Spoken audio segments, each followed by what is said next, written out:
You ever sit down to get things done, open your laptop, and suddenly find yourself cleaning the entire house, alphabetizing your spice rack, and researching if penguins have knees? Yeah, me too. Here's the wild part. We're not lazy. We know what we should be doing. It's just that our brains are basically toddlers in adult bodies, easily distracted, allergic to discomfort, and obsessed with instant gratification.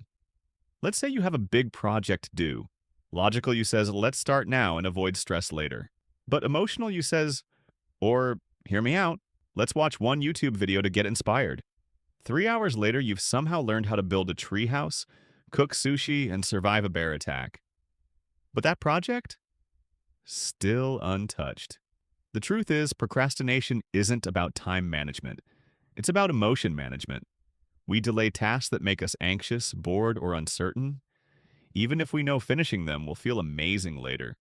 Our brain just wants to feel good right now. It's like trying to negotiate with a toddler holding your productivity hostage. You can have your dopamine after we finish the report. And your brain's like, no deal. Give me TikTok. So what's the fix? Don't fight procrastination with guilt. Shrink the task. Start with 5 minutes. Trick your brain into starting, and momentum will do the rest. Because once you start, the hard part's already over. And who knows? Maybe by tomorrow, we'll finally do that thing we've been totally gonna do since 2021.